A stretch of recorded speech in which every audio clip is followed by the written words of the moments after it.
ಗಣೇಶ ಮೆರವಣಿಗೆಯ ಮೇಲೆ ಕಲ್ಲು ತೂರಾಟ ಕೇಸ್ನ ಸಂಬಂಧ ಸರ್ಕಾರದ ಓಲೈಕೆ ನೀತಿಯಿಂದ ಈ ಘಟನೆ ನಡೆದಿದೆ ಅಂತ ಛಲವಾದಿ ನಾರಾಯಣಸ್ವಾಮಿ ಹೇಳಿಕೆ ಕೊಟ್ಟಿದ್ದಾರೆ. ಗಣೇಶ ಮೆರವಣಿಗೆಯ ವೇಳೆ ಕಲ್ಲು ತೂರಾಟ ಆಯಿತು.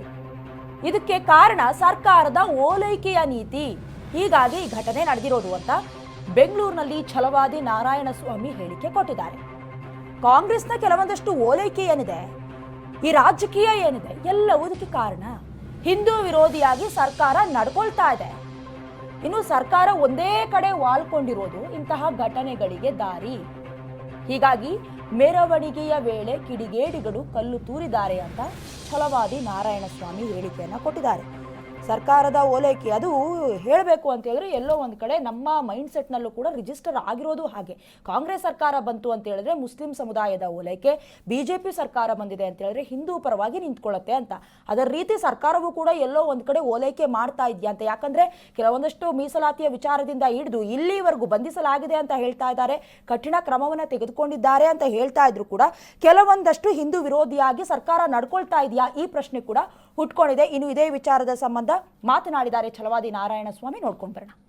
ಮೊನ್ನೆ ಗಣೇಶ ವಿಸರ್ಜನಾ ಸಮಯದಲ್ಲಿ ಸ್ವಲ್ಪ ಅಚಾತುರ್ಯವಾದ ಘಟನೆಗಳು ನಡೆದಿರ್ತಕ್ಕಂಥದ್ದು ಈಗ ಇಡೀ ರಾಜ್ಯಕ್ಕೆ ಗೊತ್ತಿರ್ತಕ್ಕಂಥದ್ದು. ಇದು ಕಾಂಗ್ರೆಸ್ ತನ್ನ ವೋಟ್ ಬ್ಯಾಂಕ್ ಅನ್ನ ಇಂಟ್ಯಾಕ್ಟ್ ಆಗಿ ಇಟ್ಕೊಳ್ಬೇಕು ಅನ್ನೋ ಕಾರಣದಿಂದ ಕೆಲವು ರೀತಿಯ ಓಲೈಕೆಗಳು ಪ್ರಾರಂಭ ಮಾಡಿದ್ರಿಂದ ಇಡೀ ರಾಜ್ಯದಲ್ಲಿ ಇವತ್ತು ಜನ ತೊಂದರೆಯನ್ನ ಅನುಭವಿಸ್ತಕ್ಕಂಥ ಒಂದು ಪರಿಸ್ಥಿತಿ ಉದ್ಭವ ಆಗಿದೆ.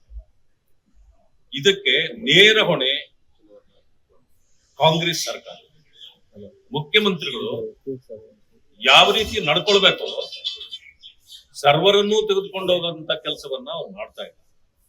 ಈ ಸರ್ಕಾರ ಒಂದು ಕಡೆಗೆ ವಾಲಿದ್ರಿಂದ ಇವತ್ತು ಈ ಪರಿಸ್ಥಿತಿ ಬರ್ತಾ ಇದೆ. ಸರ್ವರಿಗೂ ಸಮಪಾಲು, ಸರ್ವರಿಗೂ ಸಮಪಾಲು ಅಂತ ಹೇಳ್ತಕ್ಕಂಥ ಒಂದು ಸರ್ಕಾರ ಇದೇ ತರ ಕೊಡಬೇಕಾಗಿತ್ತು. ಮತ್ತೆ ಗಣಪತಿ ವಿಸರ್ಜನೆಗೆ ನೀವು ಅವಕಾಶವನ್ನು ಕೊಡೋದಿಲ್ಲ. ಇವತ್ತು ಚಿತ್ರದುರ್ಗದಲ್ಲಿ ಒಂದು ದೊಡ್ಡ ಇವತ್ತು ಪ್ರತಿ ವರ್ಷದಂತೆ ಅಲ್ಲಿ ಪದ್ಧತಿಯಂತೆ ನಡೀತಾ ಇದೆ. ಅಲ್ಲಿ SP ಅವರಿಗೆಲ್ಲಾನು ಈಗಾಗಲೇ ಆದೇಶ ಹೋಗಿದೆ, ಯಾವುದೇ ಕಾರಣಕ್ಕೆ ಪರ್ಮಿಷನ್ ಕೊಡಬೇಡಿ. ಏನ್ ನಮ್ಮೂರಿನಲ್ಲಿ ನಮ್ಗೆ ನೀವು ಪರ್ಮಿಷನ್ ಕೊಡ್ಬೇಕಾ? ಇದನ್ನ ಕೇಳ್ಬೇಕಲ್ಲ. ಹಿಂದೂಗಳನ್ನ ಇವತ್ತು ಹತ್ತಿಕ್ತಕ್ಕಂಥ ಕೆಲಸಗಳನ್ನ ಆಗ್ತಾ ಇದೆ. ಮೊನ್ನೆ ಗಣೇಶ ವಿಸರ್ಜನಾ